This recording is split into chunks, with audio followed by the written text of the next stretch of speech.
Hey, bestie. Hey, boo thing. I am so glad that you are here.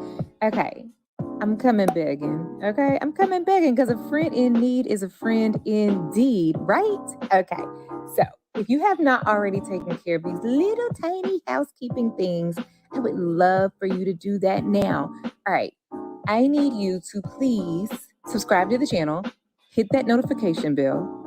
I hope that by the end of the episode, at least you will have liked the video, comment in the comment section, and last but certainly not least, would you please share this episode with someone that you know would enjoy it also? It's coming up in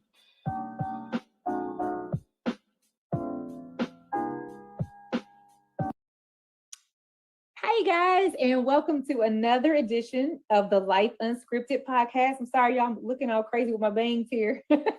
I normally do not even do the camera, but this is a special occasion this month. And so I'm so excited to present this series. Before I get into explaining what the series is, I will first introduce myself for some that might be new to the platform.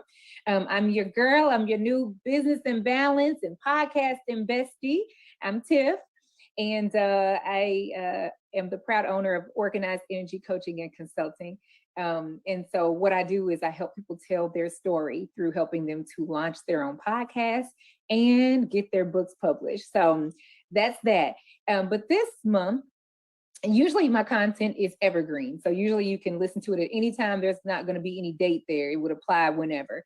In this case, I will date it a little bit and say that we are recording this in the month of February as we honor Black History Month. And so that's the main and only reason why I'm even on front of this camera, because usually all my things are audio.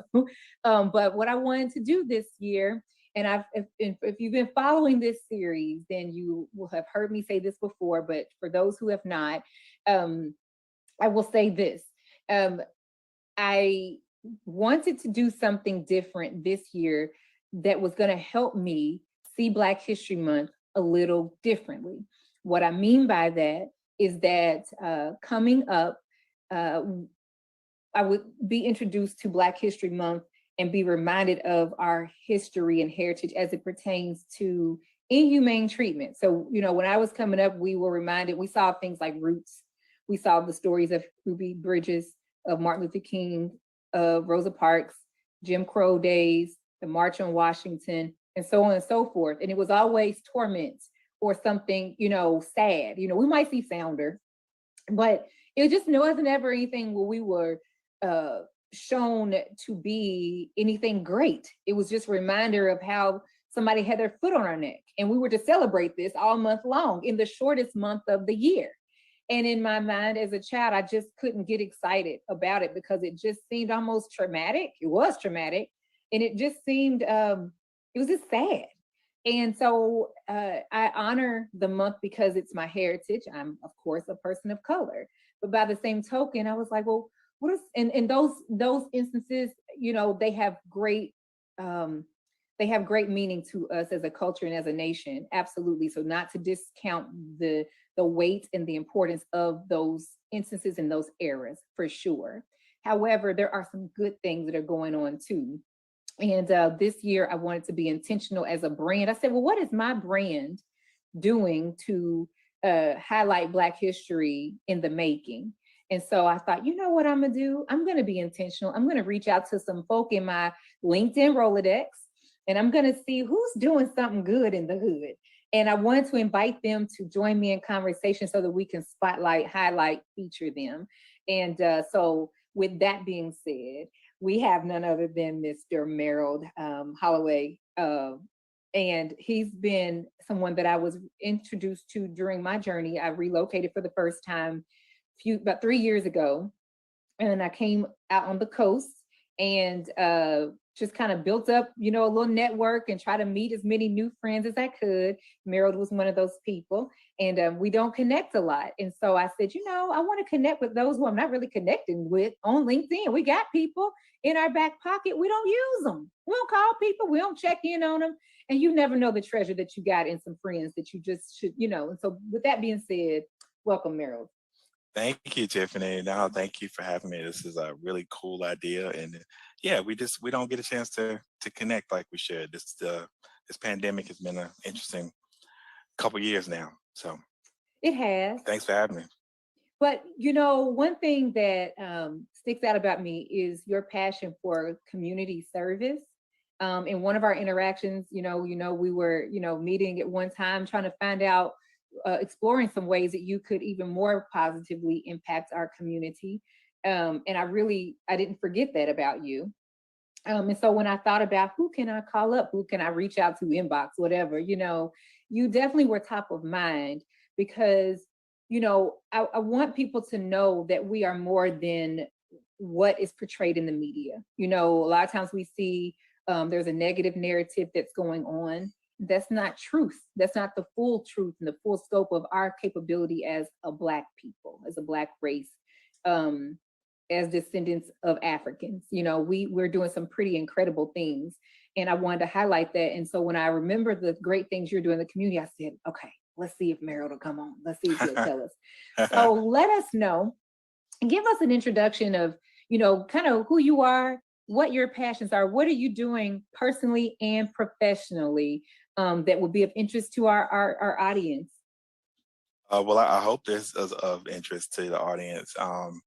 So Tiffany, yeah, so it's funny. When we first met, we were in a big forum with a lot of, Black American folks that were interested in like being able to connect for like business opportunities, just wanting to, share ideas, share community, not knowing that in a short year or so, year and a half, we would be in this world changing, pandemic and be confronted with really tough imagery. I think about George Floyd during seeing those images, seeing the highlights of police brutality, other imageries, the Colin Kaepernick's, like we've been captive and seeing all of this stuff on video that has shown different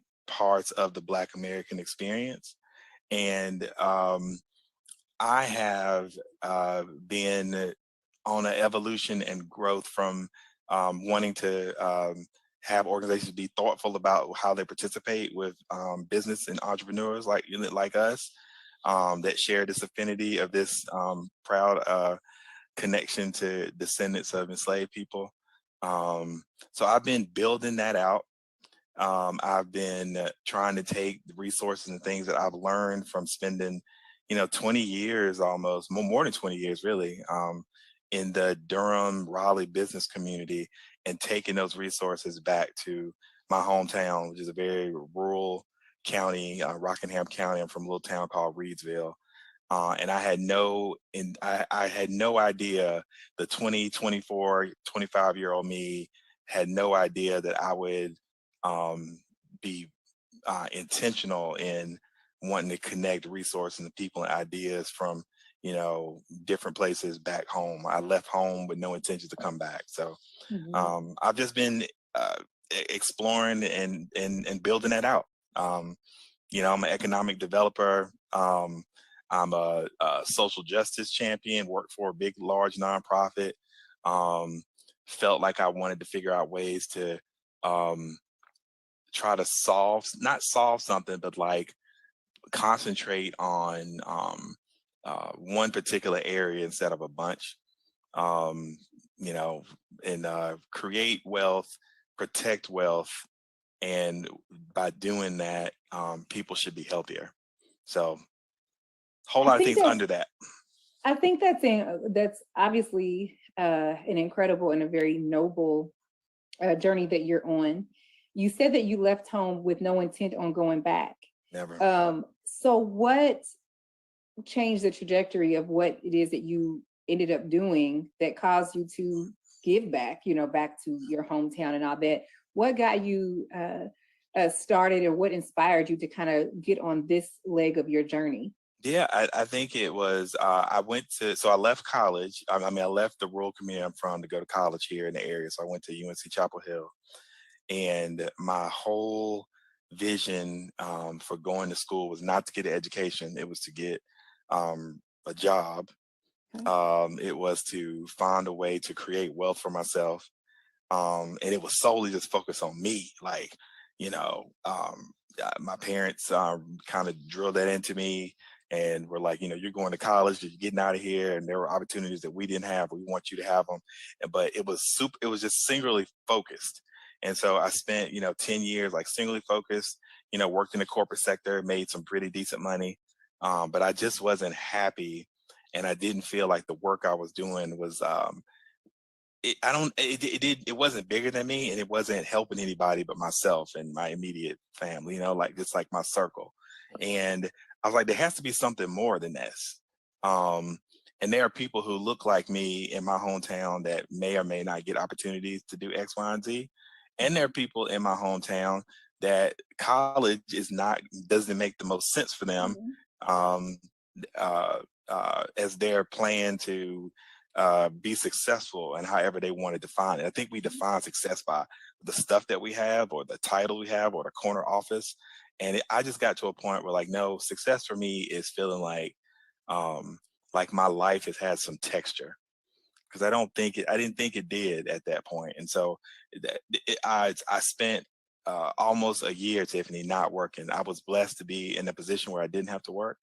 And I ended up falling in love with this big nonprofit in Durham that was doing some really awesome stuff with economic opportunities for people of color, supporting women-owned businesses, co-ops, like this whole idea of just like, what can we do what could the organization do to find traditional and non-traditional ways to fund people's dreams? And that spoke to me. And the more that I got involved in that work, and I spent time in rural communities that looked a lot like the one I was from, I was like, I should go back to my rural community and try to take some of the things I've learned from this experience, from this large nonprofit, and build out something that will benefit the people where I'm from. And then it just grew into all the things that I do to stay connected and living. I live in Raleigh, and I live in Raleigh, have been in Durham or Raleigh, for the last 25 years. I'm not leaving. Like, this is my home. But there's so many networks and people that are doing really amazing things that don't, their information and wisdom don't get back to these communities where I'm from. And Rockingham County, where I'm from, is not unique. There's Caswell County. If folks listening to you that are from North Carolina live in other Beaufort or Robeson County, there's all these counties where people, they leave and they don't necessarily have an opportunity to interact with folks in the big city. So yeah, there was just a flashpoint. I was like, what can I do that's what's gonna be my contribution to the society? So when I'm gone, because we all will be one day, how do I die a good death? I love that. It's and I hope that as our friends are listening or viewing this conversation, that it makes all of us think about that. How are we living a life of impact? How are we helping somebody else in our little corner of the world? It doesn't have to be something on a grand scale. It can be for just another human life, and to them it is grand, because it made all the difference in whether they thrive and survive or not. All from the gift that you have to share, whether or not you give it or share it or not. And so it's very important. I think, like you said, I think some people do have a different view of what success is or what it looks like. Absolutely, at a point of maturity along your journey, you do begin to see that what once was viewed as success is not anymore. And unfortunately, if all you have is your money, poor little you, poor little you, if that's all you have is your money, right? Because you've missed the whole boat. Right. Beyond what you do for others, what do you do for you? I ask that because with the numbers that we've seen regarding the mental health of our Black men, Yeah. Sometimes, I mean, those numbers have been very daunting as far as the instances and occurrences of, anxiety, depression, Yep. and other things I'd rather not, Yep. even speak, and just the less likelihood of some of our Black men seeking out professional help, and just kind of a negative stigma that they have attached to having professional help, a therapy. What are your thoughts on that? And what do you do to kind of make sure that Merald is okay, so that if you're okay, you can show up at your best for somebody else? Yeah, no, that's a really good question, Tiffany. And I know there are probably some things that I still align to that are uh, potentially toxic. I mean, I think for a long time, I thought it was a sign of weakness to admit that, you're overwhelmed or you're having like some type of behavioral health challenge, or to just set aside something for yourself that you like. I thought it was a sign of weakness. I, um, I do a lot of things. Like I try to have quiet time, like intentionally be quiet, and think. I am trying to be better about journaling. Um, I think when I first got a chance to interact with you, I had just started doing some work with a friend of mine. His name's Felipe, and he got me involved in a purchasing co-op. And one of the things that he encouraged me to do was like take a day to journal and just write down, like, and like there's a professional, benefit to it as well. Cause like you can, kind of look at your day and say, okay, I wish I had done this better, or like, what are my goals and all that stuff. But like sometimes that journaling would like help me sort out things that I hadn't said out loud about, anxiety or fears or what I want to get done. And so journaling, I do that. Um, I tore my rotator cuff in 2020, in this pandemic. So, that word texture again is like, it really resonated with me because our days don't have a ton of it. Like there's not much difference between Monday and Saturday. You know what I mean? And they used to be, and that's weird. Sundays still feel like Sundays, but Monday through Saturday, I don't know. Because a lot of us, if you're privileged to be able to be at home a lot, but I tore my rotator cuff in the maybe June of 2020, and I didn't want to get surgery, so I got physical therapy. And then after the physical therapy strengthened the muscles to allow the tear. I still have the tear. The tear is still there, but I built up the muscles around here, so I'm compensating for where the tear would be pain with what I hurt. And if anybody has ever torn their rotator cuff, it is the most painful. I, uh, but the reason I'm talking about that, my therapist encouraged me to um, continue to do like stretches and get massages, that was another thing. Toxic male ego. Oh, that's for girls, or that's not a very manly thing to get massages. I have been doing that for like 16 months now. It's the best decision I ever made. Like, monthly I get, I have the exercise that I have to continue to do to keep this strong, but like it is a mental health, I spend 90 minutes, the targeted areas that I have, my back or my leg or whatever, but it's also another time I can just relax and shut out the world. And it's just good for my behavioral health. So I do that. I try to, read a little bit. But I'm being really intentional about having quiet time, doing like those things that just make me happy. Um, Not getting so stressed about all the stuff that has to get done, because there's a lot of stuff that gets done, a lot of needs.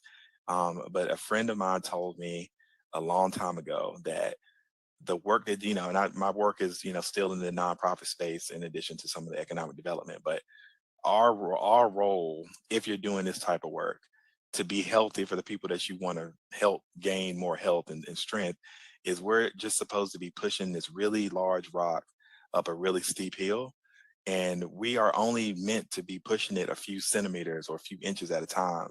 Because if you get the mentality that you alone are responsible for getting this big boulder of whatever ism over the hill to solution, you'll never be healthy, because I it's not love it's that. it's not a wise way to think about it. So you push it a few, somebody is going to be coming behind you to push it a few more when you get tired. And so, yeah, you have to be healthy. I think I would recommend people have to find ways to be healthy themselves, to be healthy for the people that they want to find solutions and support. So that's been my philosophy. I absolutely love it. That reminds me of a biblical principle. In the Bible, it says that one plants the seed, one waters the seed, but only God can give the increase.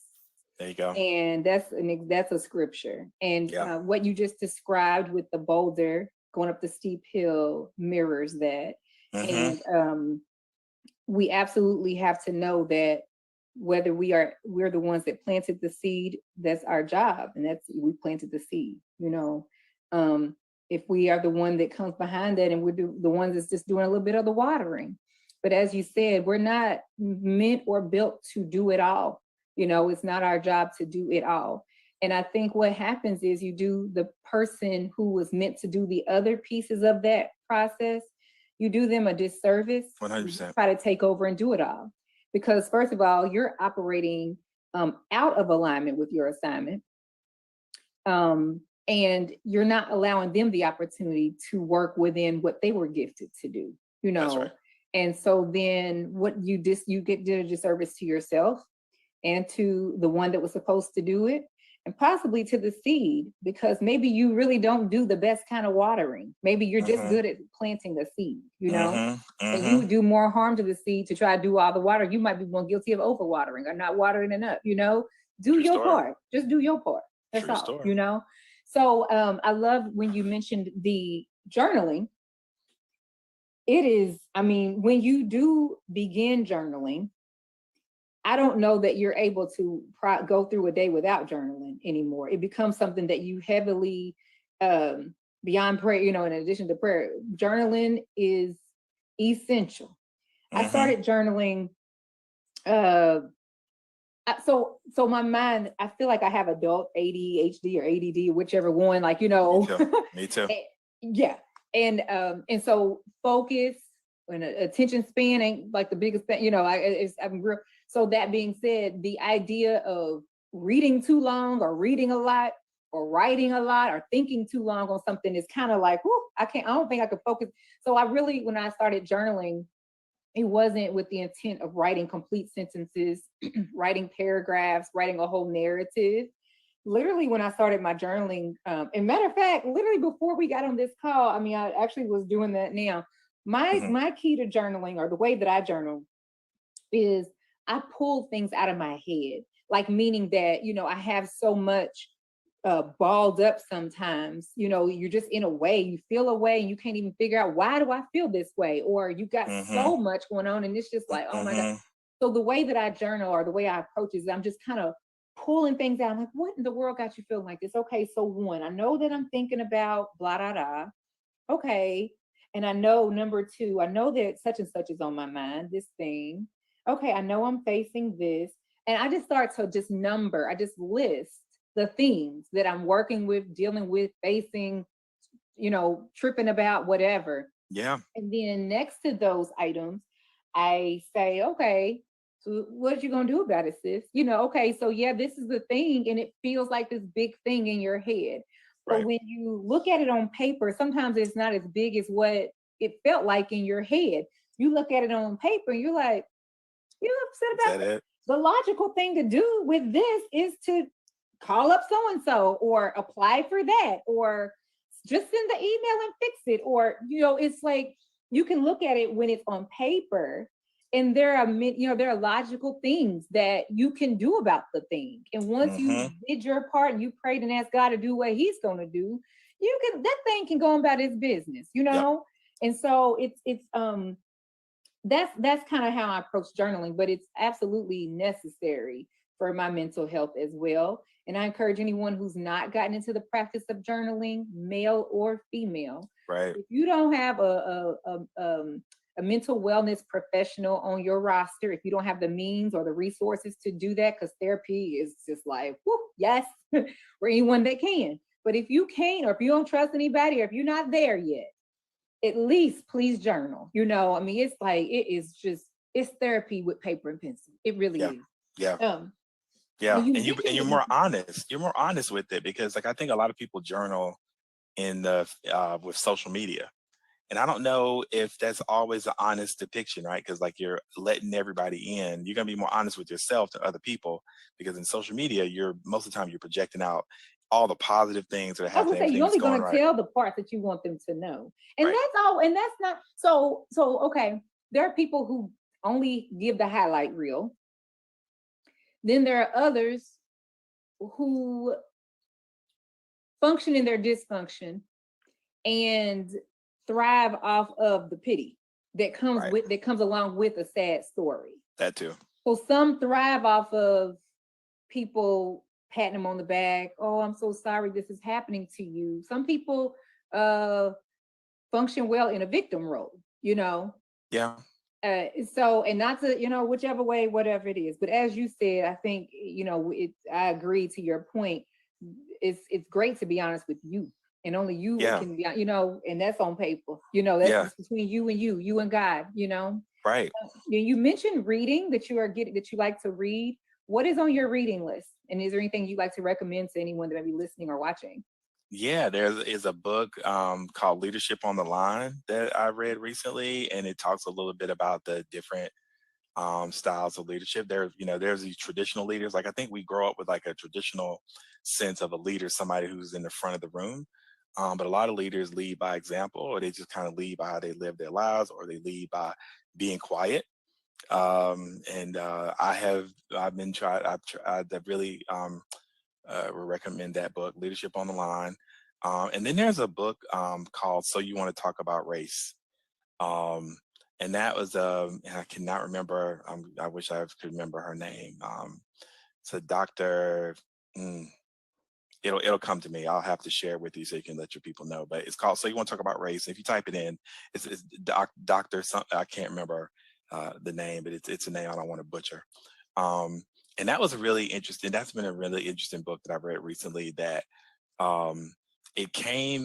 There was something that really crystallized with me when talking about. How one of the most frustrating things in corporate spaces or nonprofit spaces or spaces where you don't have full control is when you feel like there is something that has happened and you feel like there is a racial component or it could be it could be gender or sexual identity.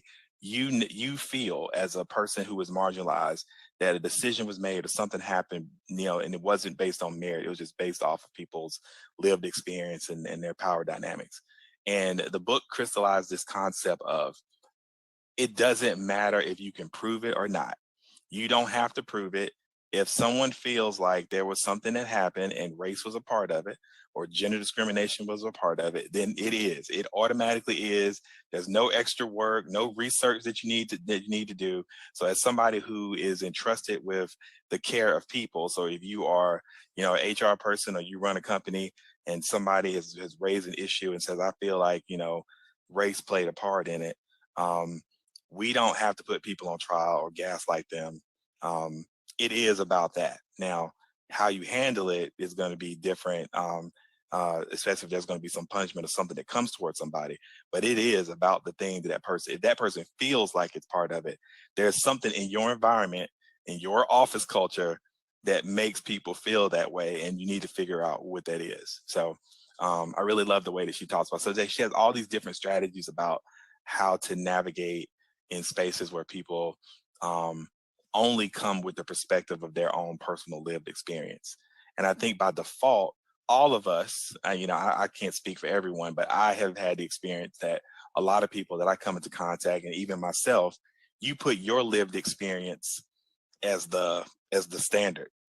Well, most people I'm around that doesn't happen to them, or I don't feel this way, or I don't know anybody that's suffered through that.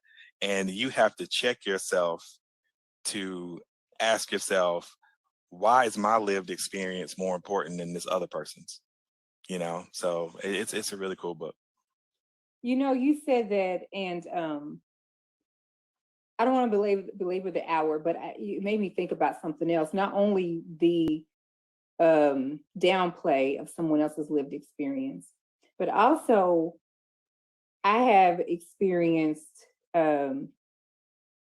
looking like I would feel being spoken to or praised as though I'm different than what the stereotype has been made to be in their mind. You know, they have this one narrative, this one stereotype, and they think that because we're African American that we're going to be away, speak away, have a disability in a way, you know, can't.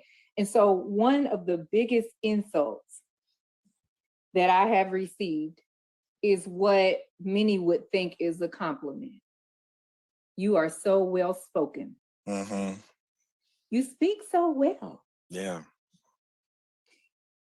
You know, we don't even have the time to go there, but you know, how was I supposed to speak? Yeah. I think that's the question you have to ask people. I think we have to get comfortable. Like, so I don't like help me understand what does that mean? You know, I think when you ask people to explain the things that they say and they hear themselves out loud, like somebody who says that to you, like, well, I'm confused. Like, what were you expecting? I guarantee 9 times out of 10, that person will be like, what? And then it might not happen with you, but the next person that looks like you, I'm not going to say that. It's almost like asking a heavy-set woman, how many months are you? You Yes. know, and she's not even carrying a baby. You know, it's little things we say that we don't think about before we say them that really can offend a person in a way that maybe you didn't intentionally mean to offend, but you did, you know? But you did. anyway, you have to own it. You have to own it. So you may not have intended to hurt somebody's feelings or offend, but you did. And you just have to own it, you know? And that's the part I think people get been out of shape. Like, oh, I didn't mean to. It's like, well, I know you didn't mean to, but I'm letting you know you did. So but you did. Yeah. And we're good as long as you own it. And as long as you don't own it, that's what makes we're not good right now. You know, that's the thing. And but yeah, I totally get that. As we, you know, kind of bring it on to a close. Yeah. Because this is really good. This is good for me. I love it. Yeah. No, I can talk about we can talk about that particular thing for 3 hours. You know? Yes. Yeah, people might not want to watch that, but you know. But yeah, this is good. I just like catching up with folk, you know. Yeah. This is good. But I do want to ask 2 questions, and I got 3. So one, I want to know, what can you do on the spades table? Can you be a good partner or not? You gonna get us set or not? I'm the best spades player in the country. It's not Merald even a question. It's not even a question. How can that be when I am? How can it be? It's not a question. How can it be? Not a question. Whether you could be a partner, then you be a relevant partner. So we ain't gonna get set at the spades table if we partner. No. Okay. That's all I want to know. No. Because you know, some can and some can't. So we just got, you know, I just gotta ask. And then I want to know, what is on your playlist? Do you listen to certain, you know, what's on your music playlist? And if you're not into music, because everybody's not into music, maybe some are listening to podcasts or listening to audiobooks, sounds of nature, you know, so I can't really necessarily assume that it's going to be music that's on your playlist. But what are you listening to that somebody else might want to be like, let me try that, you know? Yeah, I'll pick 2 things. There are 2 things I listen to, or maybe 3. So music is big. I listen to music. Well, you know, the corporate experience that I had when I first graduated from Carolina, I did inventory management for Blockbuster Music. So I was essentially a buyer. So it was that. Yeah. So like, I'm big into music. It's controversial, but I am the biggest Kanye West fan. Just him as an artist. I mean, I definitely think there's some behavioral health issues that he needs some prayer and some help with. But I just think he's such a musical genius. And I still, this Donda album that he dedicated to his mother is in my playlist. I just think that he's a genius. Musically as well, I listen to, there's an artist who she is, I guess she's from Great Britain, LMA. I really like her music. I like her stuff. So those are probably the 2. That's a new workout I just saw the other day. Yeah, no, she's amazing. She's amazing. So like, so Kanye West, LMA, and then you know, I listen to a bunch of podcasts, but the one that I think is the one that gives me the most joy is a guy named Bomani Jones. He is he's probably one of the smartest people I've ever heard, but he concentrates on, like, you know, sports and stuff. So he used to kind of be a art and music critic, but he's got ties to this area. He went to grad school at Keenan Flagler, UNC Chapel Hill. He used to host a sports talk radio show in Raleigh. And he has a show on HBO, and he works with ESPN. But he is probably the most gifted, or the person I respect the most when talking about matters of race and discrimination. He has an unbelievable perspective and a way with words, and breaking down concepts that I enjoy. So he has a podcast called The Right Time with Bomani Okay. Jones. I guarantee you'll laugh, you'll cry, you'll hear something, a concept that you never thought about. Even if you're not into sports, I think it would be enjoyable, because what he does is he humanizes, or kind of puts a concept that's going on in sports into like something that you can relate. Okay. And he's just unbelievable, Bomani Jones. So Okay. Yep. And the very last question I have for you Okay. is, what is a thought, a quote, a words of wisdom that you would leave us with, that we can kind of ponder on and kind of meditate on that for a little bit, chew on it for a little bit? Oh wow, what would be? I don't know. That is a really good one. I guess Stokely Carmichael, if you're familiar with him, during the civil rights era, he walked alongside Dr. King, and he said something that really resonates with me about integration and the civil rights movement. And he said, I'm going to mess up the quote, but he said civil rights and the work that Dr. King was doing along with other people was not trying to have Black Americans be integrated in society. It was a proclamation to folks in power that you cannot restrict my movement. And I think that was an awesome way to kind of describe what the whole civil rights era was about. Integration, yes. I mean, it was helpful for folks to be able to have access to spaces that they didn't have access, but it really was, you can't restrict my movement. And like, there shouldn't be policies that restrict my movement in any way. And I think that way, it's a healthier way to look at it. It's not necessarily talking about being separate and like having our own stuff, or being angry with white folks or Black folks coming into power. It was like, our country should protect us all, and you should not have arbitrary rules and regulations that restrict my movement in any shape or fashion. So I Stokely love Carmichael. that. I love that. I want to thank you for agreeing to come and chat with us. Of course. This has just been wonderful. This is something that's been eye-opening for me, going through this process of chatting with so many trailblazers like yourself. I'm very camera shy, so I hide behind the microphone a lot. Oh no, you shouldn't be. I mean, I don't go live. I don't do anything. I don't get in front of. I don't do any of that.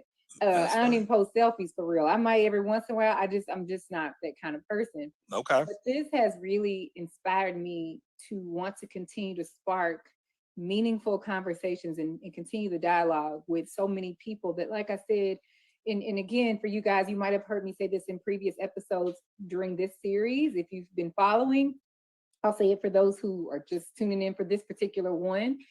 My word of advice, or my tip for today, is to be intentional about connecting with those that you are already connected with, but not really connected to.